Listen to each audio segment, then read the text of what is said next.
Perkenalkan, nama saya Lai Sunle dari kelas 02 dengan NIM 220602501024 dari jurusan Pendidikan Sejarah.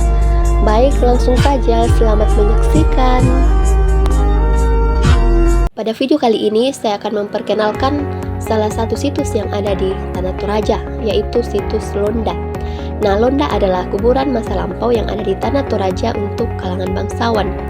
Gua Londa yang ada di Toraja ini sudah dijadikan makam sejak abad ke-11, yang pada awalnya ini diperuntukkan bagi mayat yang bermarga Tok Lengke dan Tok Pangrapa. Nah, kedua orang ini merupakan orang yang pertama kali menemukan gua tersebut, yang kemudian keduanya ini menjadikan gua tersebut sebagai makam keluarga. Dan ini adalah pintu utama masuk di situs Londa. Dan ini adalah perjalanan menuju ke Gua Londa.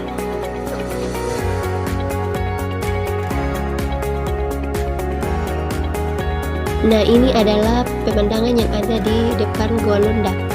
Nah, di sini kita akan melihat berbagai macam jenis peti mayat maupun keranda mayat yang ada di Londa ini. Nah, tempat keranda mayat yang ada di Toraja ini berbeda-beda. Hal ini didasarkan pada status sosial. Nah, orang yang mempunyai status sosial yang lebih tinggi atau keturunan bangsawan, ini ditempatkan kerandanya mirip dengan tongkonan atau yang berukuran besar. Nah, sedangkan orang yang mempunyai status sosial menengah akan ditempatkan di keranda yang berbentuk persegi yang ditutupi kain. Nah, sementara orang yang mempunyai status sosial rendah atau di bawah tempat atau ditempatkan di bawah keranda yang terbuat dari bambu. Nah, sebelum pemakaman yang dilaksanakan terdapat ritual adat atau upacara pemakaman Rambu Solo. Nah, dalam upacara pemakaman ini dapat dilihat status sosial dan kasta dari seorang yang telah meninggal. Nah, yang perlu kita ketahui bahwa kelompok bangsawan ini pada saat pemakaman akan diletakkan peti mayatnya paling atas. Nah, kelompok bangsawan ini telah melakukan upacara pemakaman atau yang disebut dengan Rambu Solo dan telah memotong kerbau sebanyak 24 ekor dan akan dibuatkan tau-tau atau patung tau-tau dalam bahasa Toraja yang mirip dengan orang tersebut yang telah meninggal. Sedangkan kelompok kasta bawah, meskipun upacara pemakamannya mewah tapi bukan dari kalangan bangsawan, maka peti mayatnya akan tetap berada di bawah. Yang dua tengkorak gini. Jadi dulunya menurut keluarga mereka ini katanya dulunya mereka pacaran, mereka mau menikah, tapi karena mereka masih ada hubungan keluarga itu masih sepupu satu kali, jadi keduanya tidak direstui. Soalnya kalau kami zaman dulu di Toraja, karena tradisi orang Toraja zaman dulu kan masih kuat. Jadi kalau umpamanya mereka sepupu sekali, 2 kali, 3 kali itu masih dianggap saudara. Jadi mereka ini sepupu satu kali, keduanya tidak direstui, keduanya nekat ambil tali gantung diri sama-sama. Jadi kejadiannya ini menurut keluarga katanya 1972. Jadi sampai sekarang itu sudah sekitar kurang lebih 51 tahun yang lalu. Nah, bagaimana? Unik dan menarik bukan? Salah satu cerita romantis yang ada di Toraja pada zaman dahulu.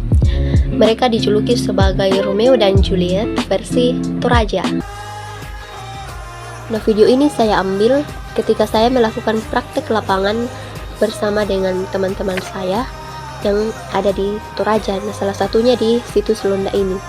Nah, ini adalah video atau penampakan yang ada di dalam Gua Londa ini.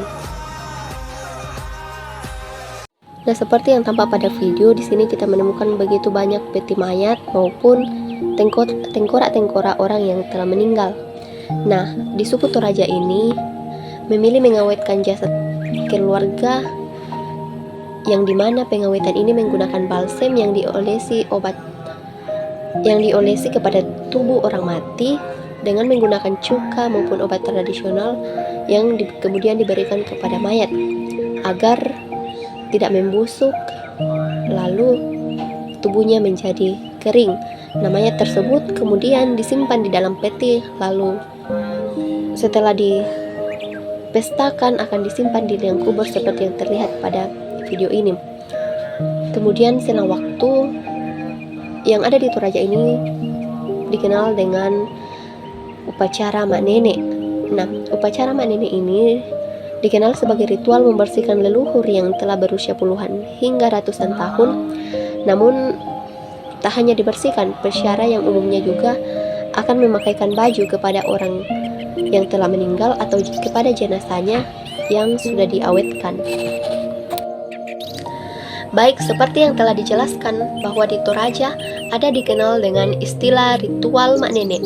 Nah, Mak Nenek di sini disebut sebagai proses membersihkan mayat maupun memakaikan baju bagi orang yang telah meninggal. Nah, ritual Mak Nenek ini memiliki makna tersendiri, yaitu mencerminkan betapa pentingnya hubungan dalam keluarga yang ada di Tanah Toraja. Nah, hubungan dalam keluarga ini tidak akan putus meski orang tersebut telah meninggal.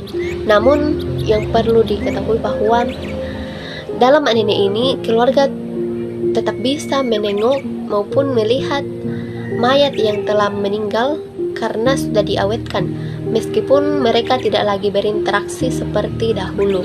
Nah, di sini dapat dilihat penampakan dari luar pemakaman di Londa. Ini adalah jalan keluar dari pemakaman Londa. Nah, di sini dilihat bahwa pemakaman Londa ini berada di dalam gua atau kebanyakan dalam batu. Nah, masyarakat Toraja menganggap bahwa menguburkan mayat di dalam batu ini adalah sebuah kebiasaan atau adat istiadat mereka. Nah, di mana budaya ataupun tradisi masyarakat Toraja berasal dari kepercayaan yang disebut dengan Aluk Todolo. Nah, walaupun masyarakat Toraja ini sudah memeluk agama Islam, Kristen, Katolik, atau agama yang lain, mereka tetap menjaga budayanya. Kepercayaan Aluk Todolo di Toraja ini sudah mulai berkurang, tetapi budaya mereka masih tetap dijaga. Adat ataupun tradisi yang mereka lakukan semata-mata untuk tetap menjaga budaya mereka dan menganggap bahwa bukan hal yang bertentangan dari agama yang mereka anut.